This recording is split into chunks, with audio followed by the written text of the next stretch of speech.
So hello guys, welcome back on my YouTube channel. My name is Wasif Baig और आप देख रहे हैं एज वेल इंग्लिश। सो दोस्तों, ये हमारी स्पोकन इंग्लिश क्लास की आज तीसरी क्लास है। हम दो क्लासेस से पहले पढ़ चुके हैं। उन क्लासेस में हमने प्रेजेंट इंडेफिनिट और प्रेजेंट कंटिन्यूस टेंस के बारे में पढ़ा, वे क्या होते हैं, कैसे बनाते हैं, हमने सारी चीज़ों को डिटेल्स में पढ़ा। अगर किसी ने वो वीडियोज़ नहीं देखे हों तो इस वीडियोज़ के बाद वो वीडियोज़ ज़रूर देखना। इस टेंस में हम इस क्लास में हम पढ़ेंगे प्रेजेंट परफेक्ट टेंस के बारे में। प्रेजेंट परफेक्ट टेंस क्या होते हैं, उन्हें कैसे बनाते हैं, उनकी पहचान क्या है और उनके बनाने के रूल्स क्या हैं और उसमें कौन कौन सी चीज़ यूज़ होती हैं सेंटेंस बनाने के लिए। ठीक है बेटा, तो हम स्टार्ट करते हैं अपनी आज की वीडियो। बट वीडियो स्टार्ट करने से पहले मैं आपसे रिक्वेस्ट करना चाहता हूं कि आप अगर हमारे चैनल पर नए हैं बेटा, so please like and subscribe our YouTube channel and press the bell icon to get notification for upcoming related videos. So let's begin our videos. इस वीडियो में हम पढ़ेंगे बेटा प्रेजेंट परफेक्ट टेंस के बारे में। प्रेजेंट परफेक्ट टेंस क्या होते हैं? प्रेजेंट परफेक्ट टेंस वो होते हैं जिनके वाक्यों में अंत में चुका है, चुके हैं, चुकी है जैसे वर्ड आते हैं। मतलब ये वो सेंटेंस होते हैं, वो वाक्य होते हैं जिन वाक्यों के अंत में ये सारे वर्ड्स आते हैं। अगर आप ये सारे वर्ड्स किसी वाक्य के अंत में देखते हैं तो आप समझ जाइए वो सेंटेंस किसका है, वो सेंटेंस प्रेजेंट परफेक्ट टेंस का है। ठीक, लाइक मैं आपसे बोल रहा हूँ कि मैं खाना खा चुका हूँ, वह काम कर चुका है, तुम बाजार जा चुके हो, हम खेल खेल चुके हैं। तो जिसके वाक्य में लास्ट में चुका है, चुके ऐसे जैसे वर्ड आ रहा है, ये हमारे प्रेजेंट परफेक्ट टेंस के हैं। और इन सेंटेंस को देखकर ये लगता है कि जैसे काम अभी अभी हुआ हो, कुछ देर पहले वो काम हुआ हो। लाइक मैं तुमसे कहूँ कि मैं खाना खा चुका हूँ, मैं खाना खा चुका हूँ, इसका मतलब ये थोड़ी कि मैंने कल खाना खाया था तो मैं बोल रहा हूँ कि मैंने खाना खा चुका हूँ। मैंने अभी खाना खाया है, कुछ देर पहले मैंने खाना खाया है, इसलिए मैं कह रहा हूँ खाना खा चुका हूँ। वह बाजार जा चुका है, तो वह कुछ ही देर पहले बाजार के लिए निकला है और वह बाजार जा चुका है। ठीक, तुम खेल खेल चुके हो, तो तुमने कुछ ही देर पहले ही कोई खेल खेला है तो तुम खेल खेल चुके हो। मतलब इन सेंटेंस को देखकर ये पता लगता है कि कोई भी काम थोड़ी देर पहले ही हुआ हो। ठीक, सो चलिए सेंटेंस बनाते हैं। बाकी हम जब सेंटेंस बनाएंगे तो हमारी बेसिक चीज़ें वो वहाँ क्लियर हो जाएंगी। ठीक है बेटा, तो सेंटेंस बनाते हैं। इस सेंटेंस को बनाने का रूल्स क्या है, आप रूल्स देख लीजिए। सेंटेंस बनाने के सबसे पहले हम सब्जेक्ट लिखेंगे, फिर हम लिखेंगे हेल्पिंग वर्ब हैज़ और हैव। प्रेजेंट परफेक्ट टेंस में दो हेल्पिंग वर्ब यूज होती हैं बेटा, एक आपकी हैज़ और दूसरी आपकी हैव। ठीक, हैज़ और हैव जो है वो आपकी बेटा सिंगुलर सब्जेक्ट के साथ यूज होती है। मतलब जो सब्जेक्ट हमारा सिंगुलर हो, जो हमारा सब्जेक्ट सिंगुलर हो, उसके साथ हमारा क्या होता है बेटा, हैज़ यूज होता है। लाइक ही, शी, इट, ये सारे सिंगुलर सब्जेक्ट हैं, एक इंसान के लिए यूज होते हैं। ठीक, या आपका सिंगुलर में आप किसी पर्सन का नाम भी हो सकता है, राकेश, रमेश, सुरेश, राम, कोई भी नाम हो सकता है, तो वो भी सिंगुलर पर्सन है, तो उसके लिए भी हम हैज़ यूज करते हैं बेटा। ठीक, हैव जो है वो हमारा प्लूरल सब्जेक्ट के लिए यूज होता है। मतलब जो हमारा कोई सब्जेक्ट है सेंटेंस का, वो जो सब्जेक्ट हमारा प्लूरल हो, बहुवचन हो, एक से ज़्यादा हो, तब उसके लिए हम क्या यूज़ करते हैं, हैव यूज़ करते हैं बेटा। ठीक, लाइक यू, वी, दे, आई, ये जो है हमारे सारे बेटा ये हमारे प्लूरल सब्जेक्ट हैं। कौन से हैं? ये हमारे सारे प्लूरल सब्जेक्ट हैं। और ये ना होकर कुछ और भी हो सकता है, एक से दो बंदों के नाम हो सकते हैं, ठीक है, दो तीन बंदों के नाम हो सकते हैं, तब भी हम जो है हैव यूज़ करेंगे अगर हमारा सब्जेक्ट प्लूरल होगा। क्लियर है? अगर हमारा सब्जेक्ट सिंगुलर होगा तो उसके साथ हम हैज़ यूज़ करेंगे, अगर हमारा सब्जेक्ट प्लूरल होगा तो उसके साथ हम हेल्पिंग वर्ब हैव यूज़ करेंगे। मैंने कल आपको एक चीज़ बताई थी कि प्रेजेंट इंडेफिनिट और पास्ट इंडेफिनिट को छोड़कर बाकी सारे सेंटेंस में हेल्पिंग वर्ब यूज़ होती हैं। ठीक है बेटा, तो क्लियर करना। हमने इससे पहले प्रेजेंट कंटिन्यूस टेंस पढ़ा था, उसमें हमने पढ़ी थी is, am, are, helping verb use हो रही थी, वो भी सब्जेक्ट के हिसाब से यूज़ हो रही थी। ठीक है बेटा, तो इसमें भी हम देखेंगे। अब चलिए हम बिना देरी करे एक सेंटेंस बनाते हैं। ठीक है, सेंटेंस देखिए,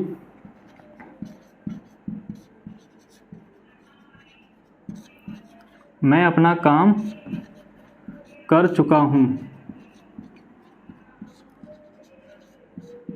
मैं अपना काम कर चुका हूँ। वही चीज़ें हम कैसे बनाएंगे, हम बनाएंगे इसका रूल्स देखकर बेटा। इसका बनाने का रूल्स क्या है, सबसे पहले हम सब्जेक्ट लिखते हैं सेंटेंस के अंदर। सब्जेक्ट क्या है हमारा, सब्जेक्ट है बेटा हमारा मैं। ठीक, मैं है। अब हम देखेंगे मैं को इंग्लिश में क्या कहते हैं, मैं को इंग्लिश में कहते हैं आई। मैं को इंग्लिश में क्या कहते हैं बेटा, आई। और आई क्या हमारा आई है हमारा एक प्लूरल सब्जेक्ट। हालांकि यूज एक बंदे के लिए हो रहा है, आई जो होता है एक बंदे के लिए यूज होता है। मैं तो मैं एक तो हूँ, मैं सिंगुलर तो हुआ। ठीक, तो होता तो सिंगुलर है ये, लेकिन यूज जो होता है वो प्लूरल की तरह यूज होता है हमेशा। जब भी हम सेंटेंस बनाते हैं, कोई भी सेंटेंस बनाते हैं, तब आई जो है वो हमारा प्लूरल की तरह यूज होता है। ठीक, तो आई हमारा क्या हो गया, यहाँ प्लूरल सब्जेक्ट हो गया। और प्लूरल सब्जेक्ट के साथ हमारा कौन सी हेल्पिंग वर्ब यूज होती है, प्लूरल सब्जेक्ट के साथ, बहुवचन के साथ हमारी हेल्पिंग वर्ब यूज होती है बेटा हैव यूज होती है। तो हमारी क्या आएगी अब यहाँ हैव। यहाँ हमने सब्जेक्ट लिख दिया, सब्जेक्ट हमारा मैं को इंग्लिश में क्या कहते हैं बेटा, आई लिख दिया। फिर उसके बाद हम क्या है, हमारा सब्जेक्ट हो गया, उसके बाद है हमारी हेल्पिंग वर्ब हैज़ या हैव। ठीक, तो हमारा सब्जेक्ट प्लूरल है तो हमारी हेल्पिंग वर्ब क्या आएगी, यहाँ हमारी हेल्पिंग वर्ब आएगी बेटा हैव।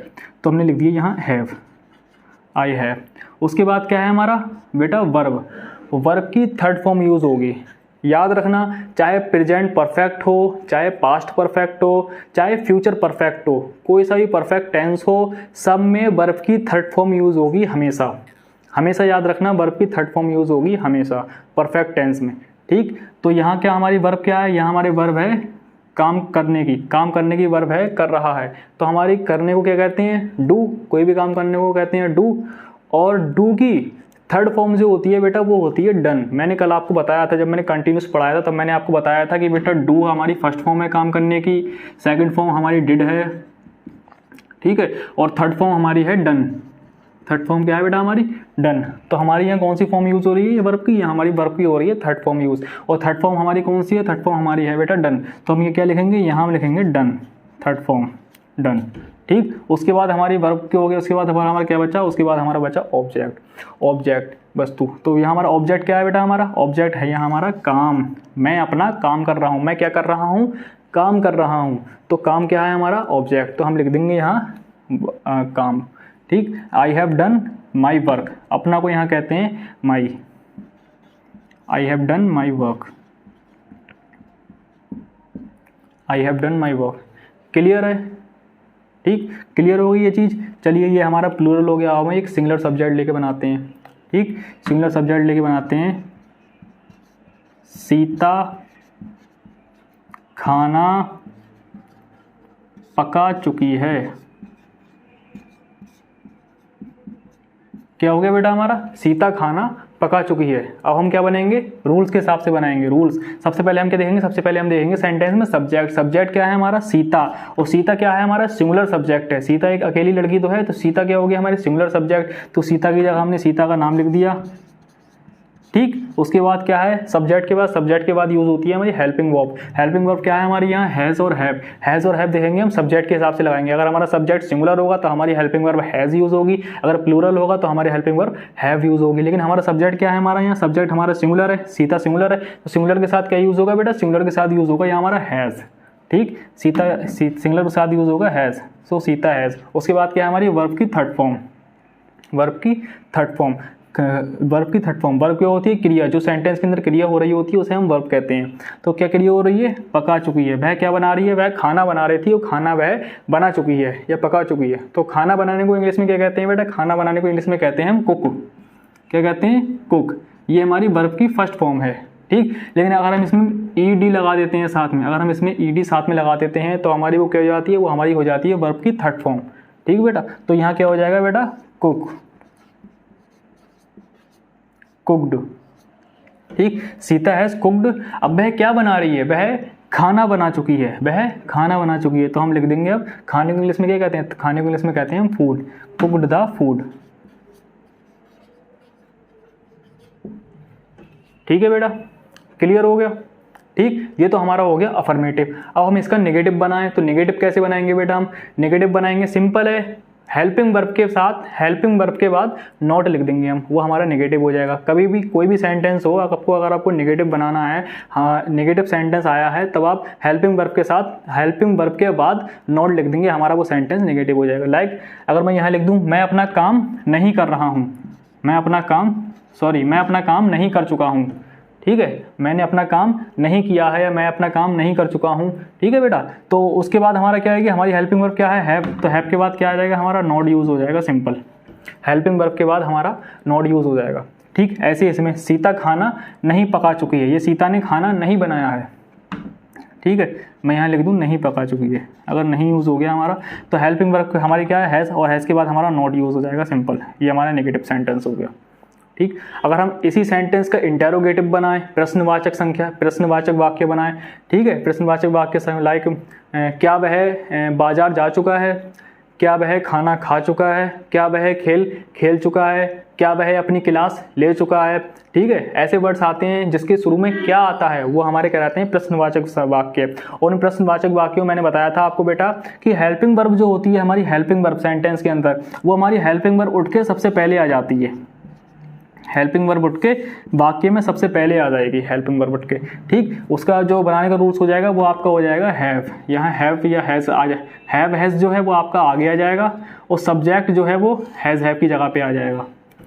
हैज़ हैव सब्जेक्ट की जगह पे आ जाएगा और सब्जेक्ट हैज़ और हैव की जगह पे आ जाएगा हम जब इंटेरोगेटिव सेंटेंस बनाते हैं। ठीक है, और बाकी हमारा सेम रहेगा ऐसे प्रोसीजर। ये हमारा हो गया इंटेरोगेटिव सेंटेंस। अब WH वर्ड्स कुछ बीच में आ जाते हैं, मैंने बताया था आपको, लाइक क्यों, कैसे, क्या हुआ, है ना। जो WH वर्ड्स बीच में आ जाते हैं वो इनसे भी पहले आ जाते हैं, आपके हेल्पिंग वर्ब से पहले भी वो आ जाते हैं। पहले आएंगे, सबसे पहले आपके आएंगे WH वर्ड्स, उसके बाद आएगी आपकी हेल्पिंग वर्ब, हेल्पिंग वर्ब के बाद आएगा बेटा सब्जेक्ट, सब्जेक्ट के बाद वही वर्ब की थर्ड फॉर्म और ऑब्जेक्ट। ठीक, और हो जाएगा। अब अगर वही इंटेरोगेटिव नेगेटिव सेंटेंस हो, मतलब इंटेरोगेटिव सेंटेंस भी हो, प्रश्नवाचक वाक्य भी हो और उसके अंदर नॉट भी हो, ठीक है ना, नेगेटिव भी हो। ठीक, लाइक तुम बाजार क्यों नहीं जा चुके हो या तुम बाजार क्यों नहीं गए हो। ठीक है, ऐसे वाक्य आ जाए, मतलब प्रश्नवाचक भी हो और नेगेटिव भी हो, तब वो कैसे बनाएंगे वो देखिए। ठीक है, तब वो कैसे बनाएंगे वो देखेंगे हम।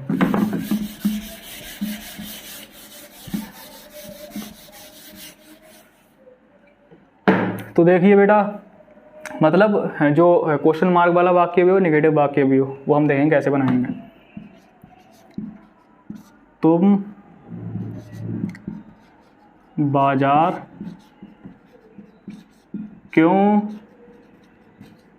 नहीं गए हो। तुम बाजार क्यों नहीं गए हो। इस वाक्य को देख के ऐसा लग रहा है कि मैंने किसी से बाजार जाने को बोला और आके मैंने उससे 10 मिनट बाद आकर मैंने उससे पूछा कि बेटा तुम बाजार क्यों नहीं गए हो। तो इससे हमें क्या मालूम पड़ रहा है, इससे हमें मालूम ये पड़ रहा है कि मैंने कुछ ही देर पहले उससे बोला था कि तुम बाजार क्यों नहीं गए हो और उसके बाद मैं पूछ रहा हूँ कि बेटा तुम बाजार क्यों नहीं गए हो। तो इस सेंटेंस को देखकर मालूम ये होता है कि मैंने कुछ ही देर पहले उससे पूछा था। ठीक, तो इससे हमें ये पता चल रहा है कि सेंटेंस कुछ देर पहले का है, तो वो सेंटेंस हमारा क्या हो गया, वो हमारा हो गया प्रेजेंट परफेक्ट टेंस का। क्योंकि सेंटेंस मैंने बताया था स्टार्टिंग में, इन सेंटेंस ये पता चलता है कि कोई भी काम जो है कुछ देर पहले ही हुआ है। ठीक, इसे कैसे बनाएंगे, सबसे पहले मैंने बताया था आपको जो WH वर्ड्स है वो सबसे पहले उठकर आएगा। ठीक, क्यों, क्यों, क्यों को इंग्लिश में क्या कहते हैं बेटा, वाई। क्यों को इंग्लिश में कहते हैं हम वाई। फिर मैंने बताया था वाई के बाद आएगा आपकी हेल्पिंग वर्ब, जो उस सेंटेंस में हेल्पिंग वर्ब यूज हो रही होगी वो हेल्पिंग वर्ब आएंगी। ठीक, हेल्पिंग वर्ब लगाने से पहले हम देखेंगे सब्जेक्ट, सब्जेक्ट हमारा सिंगुलर है या प्लूरल है। ठीक, तुम को इंग्लिश में कहते हैं बेटा यू, और यू एक हमारा प्लूरल सब्जेक्ट है। ठीक, और यू के साथ हमारा क्या यूज होगा, यू के साथ हमारा यूज होगा हैव। ठीक, तो हमारा यहाँ आ जाएगा हैव, वाई हैव। ठीक, वाई हैव, उसके बाद हमारा क्या आ जाएगा, हमारा हैज़ हैव हमने लगा दिया, उसके बाद हैज़ हैव की जगह हमारा क्या होगा, सब्जेक्ट। तो हैज़ हैव के बाद हमारा क्या आएगा, सब्जेक्ट आएगा। सब्जेक्ट हमारा क्या है, यू, तुम, और तुमको इंग्लिश में कहते हैं यू, वाई हैव यू। ठीक, उसके बाद क्या है बेटा हमारा, नेगेटिव भी है इसमें सेंटेंस। ठीक, तो सब्जेक्ट के बाद इसमें नॉट यूज होगा हमेशा। ठीक, तो इसमें आ जाएगा वाई हैव यू नॉट। उसके बाद हमारा क्या है, वर्ब की थर्ड फॉर्म। वर्ब की थर्ड फॉर्म क्या है, गए हो, जाने के लिए बोल रहा है, जाने के लिए, कहीं भी जाने के लिए। जाने को इंग्लिश में क्या कहते हैं, गो। ठीक, और गो की थर्ड फॉर्म क्या होती है, गॉन। गो की थर्ड फॉर्म होती है गॉन। मैंने बताया कल कि जाने को इंग्लिश की फर्स्ट फॉर्म जो होती है वो गो होती है, सेकंड फॉर्म जो होती है बेटा वो वेंट होती है, और थर्ड फॉर्म जो होती है बेटा वो होती है गॉन। ठीक, याद रखना है। ये मैं इसलिए आपको लिखवा रहा हूँ, हर बार जो भी वर्ब आ रही है इसलिए मैं लिखवा दे रहा हूँ ताकि आपको याद रहे। वो चीज़ आपने नोटबुक में लिख लें और वो चीज़ आपको याद रहे। ठीक है, इसलिए मैं आपको सारी फॉर्म बता दे रहा हूँ, जो भी फॉर्म सेंटेंस में आ रही है बना रहा हूँ। ठीक है बेटा, तो यहाँ हमने लगा दिया गॉन। ठीक, उसके बाद हमारा क्या है, ऑब्जेक्ट। ऑब्जेक्ट क्या है बेटा, हमारा ऑब्जेक्ट है हमारा यहाँ बाजार। ठीक, तो हम लिख देंगे यहाँ बाजार, गॉन टू। बाजार को इंग्लिश में कहते हैं बेटा मार्केट। ठीक है, क्लियर हो ये चीज़। तो हो गया आपका why have you not gone to market, तुम बाजार क्यों नहीं गए हो। ठीक है, क्लियर हो गया। ठीक है, तो हमने सबसे पहले हमने पॉजिटिव सेंटेंस पढ़ा, पॉजिटिव सेंटेंस के बाद हमने नेगेटिव पढ़ा। नेगेटिव कैसे बनाते हैं, नेगेटिव हमेशा हेल्पिंग वर्ब के बाद नॉट लगा देंगे, नेगेटिव सेंटेंस बन जाएगा हमारा। इंटेरोगेटिव कैसे बनाएंगे, इंटेरोगेटिव बनाने के लिए जो हेल्पिंग वर्ब है वो सबसे पहले आ जाएगी, उसके बाद हमारा सब्जेक्ट आ जाएगा। सब्जेक्ट आने के बाद फिर हमारी वही वर्ब की थर्ड फॉर्म और फिर ऑब्जेक्ट आ जाएगा। अगर हमारा नॉट आ रहा है वाक्य में तो नॉट की तो हमारा सब्जेक्ट के बाद नॉट यूज़ हो जाएगा उसमें, ठीक है। और WH वर्ड्स आ रहे हैं इंटरोगेटिव सेंटेंस में, WH वर्ड सबसे पहले आकर उठ के आएंगे। किसी भी सेंटेंस में वो WH वर्ड्स जो होते हैं सबसे पहले उठ के आगे आते हैं। देखिए क्यों है, तो क्यों का सबसे पहले हमने बनाया हुआ है, ठीक। WH वर्ड्स किसी वाक्य में सबसे पहले उठ के आ जाते हैं, ठीक है बेटा। तो ये हमने आज प्रेजेंट परफेक्ट टेंस के बारे में पढ़ा। इसको हमने सही तरीके से जाना कि कैसे बनाते हैं, इसके बनाने के रूल्स क्या हैं। मैंने आपको रूल्स भी बना दिए, पॉजिटिव कैसे बनाते हैं, नेगेटिव कैसे बनाते हैं, प्रश्नवाचक वाक्य कैसे बनाते हैं, प्रश्नवाचक वाक्य और नेगेटिव साथ में वाक्य कैसे बनाते हैं, वो भी मैंने सब आपको बता दिया एक एक करके, ठीक। कौन से सिंगुलर कौन सी वर्ब है और प्लूरल कौन सी हेल्पिंग वर्ब है, किसके साथ क्या यूज़ होगा, हैज़ किसके साथ यूज़ होगा, हैव किसके साथ यूज़ होगा, ये भी मैंने बता दिया है, ठीक है। और मैंने ये भी जो भी वर्ब्स आ रही हैं वो भी मैं आपको सब बताता चल रहा हूँ। इसकी पहचान ही बता दी है कि प्रेजेंट परफेक्ट टेंस की पहचान क्या होती है, जिसके वाक्य में लास्ट में चुका है, चुकी है, चुके हैं, मतलब सेंटेंस को देखकर ये महसूस होता हो कि जो हम काम सेंटेंस में हो रहा है वह कुछ ही देर पहले हुआ हो, ठीक है। तो वो हमारा प्रेजेंट परफेक्ट टेंस में आता है, ठीक। इसको बनाने के रूल्स भी मैंने सब आपको समझा दिए। अब आपको करना ये है कि जो भी मैं करा रहा हूँ, जो भी मैं सेंटेंस समझा रहा हूँ, उसकी आपको प्रैक्टिस करनी है। बिना प्रैक्टिस के आप नहीं सीख पाओगे, आपको इसको बार बार प्रैक्टिस करनी होगी सारे सेंटेंस की। अगर आप रोज़ 10 सेंटेंस की प्रैक्टिस करोगे, चाहे आप प्रेजेंट इंडेफिनिट की कर लो, चाहे प्रेजेंट कंटिन्यूस की कर लो, चाहे प्रेजेंट परफेक्ट की कर लो, रोज़ अगर 10 सेंटेंस की प्रैक्टिस करोगे डेली, तो मैं यकीन के साथ कह सकता हूँ आपको सेंटेंस बनाना आ जाएंगे। और जब आपको बनाना आ जाएंगे बेटा, तब आपको लिखना आ जाएंगे। और जब आपको लिखना आ जाएंगे बेटा, तब आप उसको समझ जाएंगे। और जब आप समझ जाएंगे, जब वो चीज़ आपके माइंड में आ जाएगी, तब आप बोलना भी सीख जाएंगे। भाई हम क्या बोलते हैं, हम वो बोलते हैं जो हमारे माइंड में आता है, जो हमारा माइंड जो है हमें इंडिकेट करता है कि हाँ बेटा तुम ये बोलो। जब हमारे माइंड में ही कुछ नहीं होगा, जब हमारे माइंड में ही कुछ समझ में नहीं आएगा, तो माइंड हमारा क्या इंडिकेट करेगा बोलने के लिए, जब हमारे माइंड में कुछ है ही नहीं, ठीक है। तो कोई भी चीज़ बोलने से पहले हमारे वो चीज़ माइंड में होना बहुत ज़रूरी है। इसलिए आपको इसको सबसे पहले समझना ज़रूरी है। जब आप इसको अच्छे समझ लेंगे, अच्छे से पढ़ लेंगे, लिख लेंगे, तब आप इसे बोलने भी लग जाएंगे, ठीक है। सो आज का ये लेक्चर यहीं तक का है। अभी मैं आपको इसके बाद एक एक्सरसाइज दूंगा करने के लिए, जैसे कि मैंने लास्ट के 2 लेक्चर में भी एक्सरसाइज दी, इसमें भी मैं आपको 8-10 सेंटेंस की एक्सरसाइज दूंगा। वो आपको होमवर्क रहेगा, वो आपको घर पे बैठ के करना है, सेंटेंस बनाना है इसी रूल्स के हिसाब से, जिस रूल्स के हिसाब से मैंने आपको समझाया है, ठीक है बेटा। सो ये नोट कर लीजिए, बाकी मैं भी आपको सेंटेंस लिख के दे रहा हूँ। तो ये कुछ आपके वाक्य हैं जो आपको इंग्लिश में बनाना है। जैसे मैंने आपको बनाना सिखाया प्रेजेंट परफेक्ट टेंस में, आपको उसी तरह ये बनाना है, वही रूल्स अप्लाई करने हैं और वैसे ही सारे बनाने हैं। ये आपका होमवर्क है, ठीक है। तो आज की इस वीडियो में इतना ही। मिलते हैं एक नेक्स्ट वीडियो में, नेक्स्ट लेक्चर में, एक नए टेंस के साथ। तब तक आप इसको समझिए अच्छे से और प्रैक्टिस कीजिए, ठीक है। Because English wants only one thing, that is a practice. If you will do practice hard, then you will get success to learn English easily. Okay, so अपना ख्याल रखिए। जय हिंद।